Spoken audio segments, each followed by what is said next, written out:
Hey guys, welcome to the Perfectly Wasted Podcast. I'm the host, DullOxide. Today's episode 18 about anime figures. You can find all the previous episodes on the Drinking Wisemen YouTube channel, as well as my bi-weekly podcast, Brew the Truth. All my day-to-day photos and cosplay photos on my Instagram at DullOxide. So today I decided to talk about anime figures because it is one of the things that I collect that I really enjoy. I've been going to Anime Expo and other anime conventions now for upwards of like 13 or 14 years.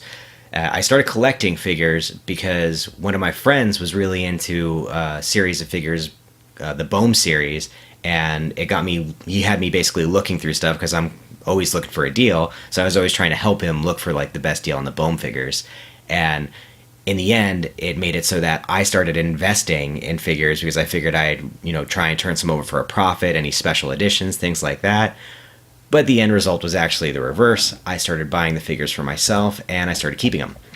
So here are some of my figures that I have. I have quite a lot. I wasn't actually able to get some good photos of my my blind box figures, but all the ones that are actually in the display boxes, I got some pretty decent photos of. All these are a little bit more expensive than blind boxes, but as you can see, they obviously are meant to be either displayed in or out of box. Sometimes they have a layer of plastic over them in the box that kind of makes it hard to see what you're looking at, but I like to keep any of them that I buy in box for collectible reasons, for resale value, even though I'll probably never sell them, and just because I feel like it just gives it something else. It's like a little bit more like oomph. That's in a box. It looks so fresh and new still. So as I said, I've got quite a few of these, different series that I've purchased over the years, different ones that are special editions because they're repaints or, just the reverse colorings, things like that. And I just really enjoy collecting at this point. So a couple of things about figures is that not all of them are made out of the same materials, not all of them come pre-assembled, and not all of them are created equal, basically. So some of the different materials that you might run into are going to be PVC, ABS, resin. Some use nylon for certain aspects of a figure, and all the time there's different ones. I've actually run into some clay figures, and just there's so many different types that are out there that I'm not even surprised really anymore by some of the stuff that I see. So one of my favorite things to do actually is I like to go through and collect a lot of blind box type sets because I really enjoy the challenge of pulling blind boxes. But I'll go over some of my methods and how I pull my blind boxes in a little bit.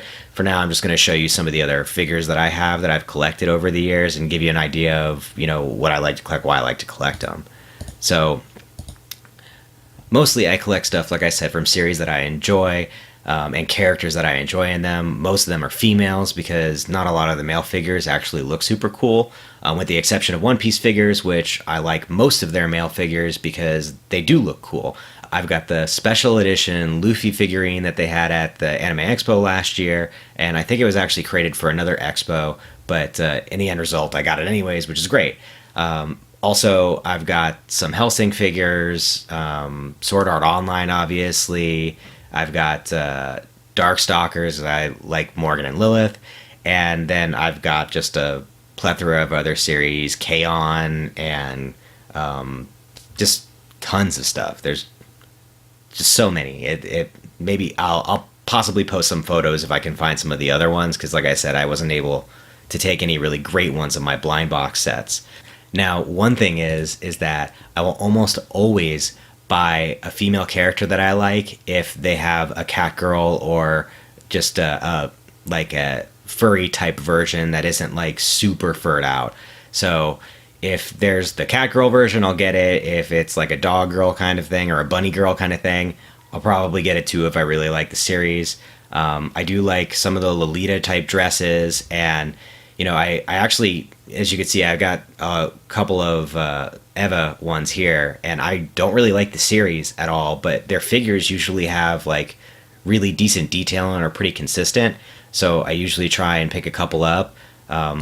Here are some other ones that I have. Again, I actually do enjoy the swimsuit edition ones because they are slightly different. And I actually have the one of Asuka right there.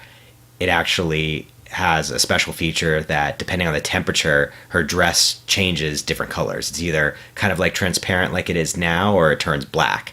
And they've got a few figures out like that have that kind of like gimmick to it. And out of them, this is the one that I liked the most, so I picked it up. And it's kind of a cool figure. You almost never get to see it change color, because where I live, it's, hot as hell. But, it's a cool little gimmick to have, and it's something that people enjoy. So, as I said, one of my favorite pastimes in collecting figures is blind boxes. All right, now if you don't know what a blind box is, it is literally what it sounds like. So you get this little box that has a series in it, or multiple series depending on what you have, and usually on the outside of the box it shows you some of the figures that are available inside of this set. So I'll go and I'll pick up a box and I'll look at it. If I like the series and if I like the figures that are inside of the set, then I'll start buying blind boxes. Now, some booths at different anime conventions will sell you the entire set of blinds, so you don't have to guess. Basically, they either pre-weigh them or pre-open them for you and get one full set and sell it as is. And other ones will allow you to buy the set individually, one at a time, which obviously is more benefit to them because they make more profit. But I found in recent years they've kind of like started getting rid of that kind of model. There's not as many blind boxes out anymore, because I think that they've realized people are just going to spend whatever they want to get what they want. So just come out with the figurines that they want. But I still do look at any expo I'm at. I always buy at least one blind box. At past expos, I think the most I've ever bought was probably like 40 or 50 blind boxes. And my pull rate on them is actually relatively high, because once you understand certain things about how figures go together and how blind boxes are, it's kind of, I'm not going to say it's easy to get the ones that you want, but you can kind of get an idea of what it's going to take. So a lot of blind boxes are not assembled figures, first off. So they come in different pieces. And the other thing is that usually on the box, the figures are pictured near each other, so you can kind of get an idea of the size for them. And basically, if it's a bigger figure, it has more resin or more ABS or more PVC, so it's going to weigh more, or it's going to be bigger inside of the box. And since all the boxes are the same size, that makes it kind of easy to determine which figures are which. So that's one of the methods, is literally I will sit there and I will pull these blind boxes out of their crate and just weigh them in my hands and find the ones that I think are what I'm looking for.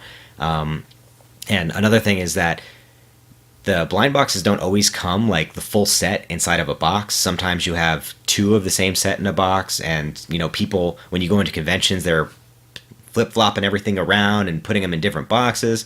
So there's almost never any guarantee if you buy a full box you're going to get a full set. But by weighing them inside of your hand, by shaking them a little bit, you can kind of feel if there's any, a little bit more give, a little bit less give inside of this one, and get an idea of what figures are going to be like the same. So you try not to get duplicates. So usually I'll try and pinpoint which one I want the most, and then try and find something special about that figure that might set the weight off from something else. For instance, if I was going to go for like a small Chopper from One Piece compared to like a Frankie, then that's pretty simple. Chopper's probably going to be the lightest figure out of all the figures that are there, which, I mean, that's actually why they don't usually have Chopper by himself. He's usually with somebody else. So that's another factor, is that if there's one person inside of that figure, or if there's two people that are part of that figure, or if it's a scene even. So there's a lot of different factors that you can take into account to try and, like I said, hand weigh, or, shake boxes, things like that. In the end, if you don't like gambling on these blind boxes, then your better bet's just going to be going and trying to find someone that'll sell you the whole set. But I personally like the gamble. I enjoy the challenge of trying to complete an entire set just by me doing it myself. And as I said, I've got pretty good odds so far. Last Anime Expo, I think it was like 80% of my blinds, I got what I wanted. And I don't think I bought more than 6 or 7 blinds last year. But still, that's not terrible. It means I just didn't waste any money on anything. So I really enjoy collecting figures. I probably am not going to stop collecting anytime soon. More than likely at this next Anime Expo, I will again be building my collection up some more. Keep your eyes open. I might post some photos of some of my blind box collections if I can take some decent ones on my Instagram. And if you have any questions about figures or have any that you want to show me that you think I might like, I usually don't buy any figures from anyone, so please don't try and sell me your figures. But please do share. Please like, subscribe, and share these episodes. And thanks again for joining us. That was 10 minutes perfectly wasted.